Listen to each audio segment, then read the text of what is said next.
we are here in Berlin, in your studio, and I have prepared many questions, but before that, I just wondering on these girls, why they are close their eyes. What is the story behind it? It's my old photographic project. It calls I See Something What You Don't See.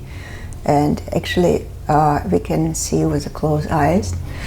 And it was a series of photographs. It was like game, yeah, like a movie, stop movie, photographic movie. Actually, it was my dream to make movies, but it was impossible just from technical or financial reasons. And then I made so-called performative photography. It was like theater. People played theater by me in studio, and I took photos. And it was like stage where the core of people who can talk without saying words, and who can see without looking at you. Wow, it's a nice metaphor actually. Yeah. Well, but if I look at this image, the size is sometimes very important, because if there are many details on the photo, then you don't see anything in small. Mm-hmm. But here it's more like more like a theater, just what you said, that the people, they are grouped together and they want to do something better. I want to figure out what they want to do together, actually. Are they sing or something, you know? Yeah, I'm also very curious what they can do together, but I live with this picture already a couple of years, and I can imagine really huge movie with anything what you cannot sometimes imagine, but every time we have some projections in our mind, and we can see so many links to different sense and cultures and reasons and so on. It's very open world. And what also was always interesting for me, and what I repeated later in my drawings, it is a relationship between people. I work always figurative. It's like in a movie they do something together, or they have some relationships. They act as actors in a theater. Mm-hmm. Yeah, it's something very archaic. Actually, you do many things. You are also a writer. You publish books about art history. Not about art history. I write novels where I have also figures. I have a feeling that inside of me, as inside of every one of us, there are many, many different personalities. I let them talk, these personalities, outside of myself. Sometimes I do it with a medium of photography, sometimes I do it with medium of writing, and sometimes with medium of drawings. It's a secondary thing. You have to be professional in this medium, but first you know what you want to say and how you want to deal with the reality.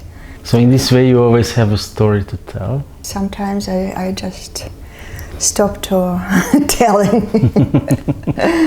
Yeah. Sometimes the story have to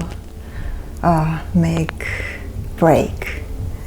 Yeah. But anyway, it's for me essential, important that I talk about people. Yeah, I talk about echo of our history or history of art, and for me it would be very strange to work with abstract things, because I think abstract things, artworks, they are representing just itself.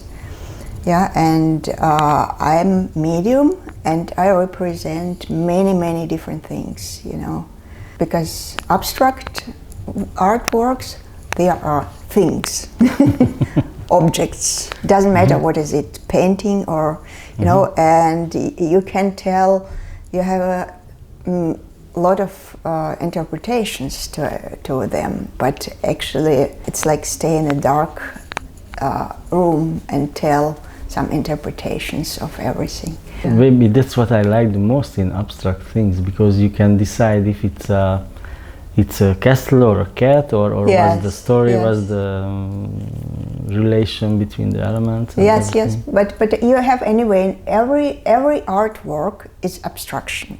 Anyway, every artwork, with figures or without figures, it is abstraction.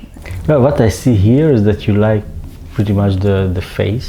There are so many faces in the artworks, just like here. I like characters. Mm-hmm. I like characters, I like figures from movie figures, for example, representation figures,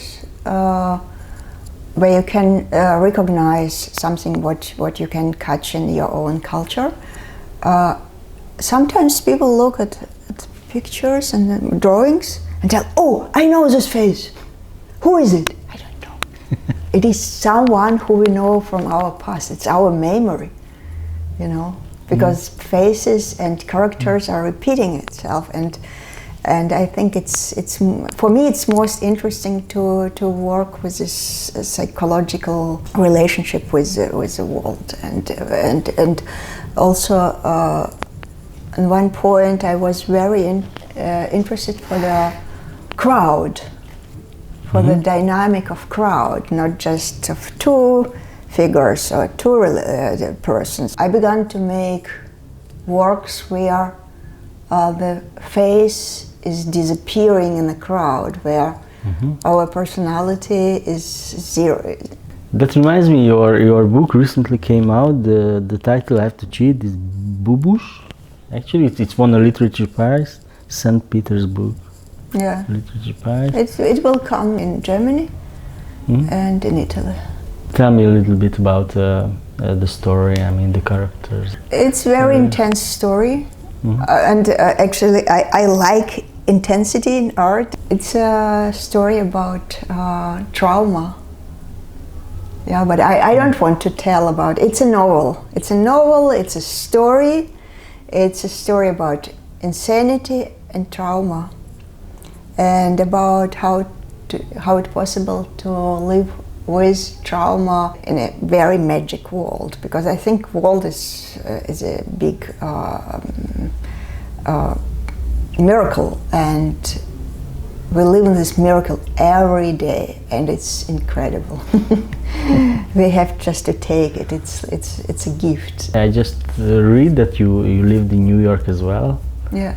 And actually you moved a lot in your life. I moved a lot of, yeah. Yeah, so is it, I think with these travelings, you must adapt to every kind of situation, and you will be more open to the new things because you already experienced, maybe. I love new things. I love it. And yeah, I was born in Ukraine, then I moved to Russia, then I moved to Germany, then I moved to New York, and now I'm in Berlin again, and I traveled a lot. I think I'm very happy with that, and I was in countries where I don't speak the languages, and I felt very comfortable there with people. Yeah, I'm trying to open eyes to see what we don't see normally in every country where I am. You can see art of people who do something so crazy, radical, different what you do, and anyway understand it and enjoy it. Yeah, and it's the same. If you can open yourself, you can enjoy everything. You can try to understand everything. Yeah, and we are so universal. We are people, and we are fantastic. We can do everything. We can learn everything. We can understand everything if we will let us to understand. You know. Berlin was a perfect place. Perfect place? Perfect place, yeah. In the 90s and the 2000s, many artists, galleries. It was cheap and affordable, yes. and there was. It was a fantastic place. Still a mix of people, which is needed to be some kind of international things. Yeah, it is still very international. Yeah, Berlin in the 90s was incredible. It was wow. It was a wild city. It was like New York and maybe in 80s and 70s and 80s. in relation to art. And also Moscow in 80s was incredibly interesting. 80s and beginning of 90s was very different country. Everything was open, everything was allowed, and it was also, it became very international. And now it's, of course, it's a very different country. I don't want to go there now. Yeah, but Berlin is still okay. And I think New York changed a lot. Yeah, New York is now quite, I'm sorry, very boring. Because very commercialized. I have some friends here, and then they telling me that the renting market, the house renting is just becoming crazy. Yeah, Berlin has changed a lot, and also now it's not that what it was. But anyway, I'm here. Welcome to Berlin.